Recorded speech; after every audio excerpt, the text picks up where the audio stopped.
Merienda ba ang hanap mo na siguradong papatok sa masa? Eto, subukan mo to. Pero bago yan, comment ka naman sa baba kung tagsaan ka. Malay mo, ikaw na yung susunod natin na mabigyan ng libreng electric hand mixer. Okay? Huwag kalimutan na mag-follow, subscribe sa ating kung saan ka man nanonood. Ayan, balatan natin yung isang piraso ng saging saba. Pagkabalat, hiwain natin siya or, ayan, hatiin sa 11 to 12 pieces. Para siguradong 12 pieces ang mahihiwa mo, yung isang saging saba hatiin mo sa 4. Pagkahati mo sa 4, bawat isa hatiin mo sa 3. Ayan, ganon. Ayan, o kaya double check mo tong video. Panoorin maigi. Tingnan maigi kung paano hiniwa. Ganon lang. Pagkahiwa natin ng saging saba, tabi lang natin yung pansamantala dahil kailangan pa nating maghiwa ng keso or cheese. Sa cheese, kailangan mas maganda kung ang gagamitin nyo yung hindi nalulusaw ha. Yung kahit tipong pritong-prito na init na yung pinaglulutuan mo, hindi pa rin siya nalulusaw. Dapat ganon yung kaya ipaglaban. Charot.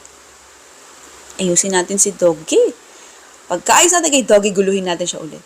Yan, ganyan dapat. Charot. Okay, molo wrapper yan. Next. Yan, lagay natin dyan yung mga hiniwa nating cheese at saka yung saging saba. Tapos naglagay ako dito ng, ayan, brown sugar, asukal na pula, mga kalahating teaspoon. Konti lang, matamis na yan. O kasi yung saging saba, matamis na eh. Pero dahil kaya ako naglagay ng brown sugar sa pinakaloob para mag-caramelize siya sa labas at para hindi na ako gumamit ng sauce. Para pagka-prito, diretso, benta na agad. Wala nang kaek-eka, hindi na kailangan ng kung ano-ano pang pandagdag puhunan, ganun lang. Tapos ulitin mo lang tong step na to para matapos ka. Ayan, sa mga nagtatanong na ako, curious kung saan ba nabibili yung molo wrapper. Lagay na lang natin yung kung saan nabibili yan sa baba. Try lang natin. We'll try our best. O kaya, kung dito ka nanonood sa YT natin channel, ayan, check mo yung pindutin mo yung title nitong video, tapos lalabas na dyan yung description. Sa taas na description, nandyan yung mga product na ginagamit natin. Ganon. Ganyan na itsura niya.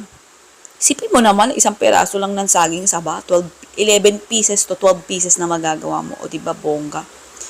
Ayan, tapos lagay tayo sa frying pan ng mantika. Pag mainit na, pwede na natin dyan iprito yung ating binalot na saging saba with cheese and brown sugar. Okay, saglit lang maluto yan ha. Huwag mo nang masyadong galingang magprito. Huwag mo nang masyadong panggigilan yan kasi mabilis maluto yan. Pag sa tingin mo na golden brown na yung gilid, ibaliktad mo agad. Pagka ganito pagluto niyan. Pagkasalang mo, saglit lang, baliktarin mo na agad. Tapos hango agad. Para maiwasan nating maglasang mapait siya dahil meron siyang asukal sa loob na lumalabas kapag siya ay nag-caramelize. Okay, kasi ang asukal kapag nasobrahan sa luto or palusaw, pumapait. Ganun lang.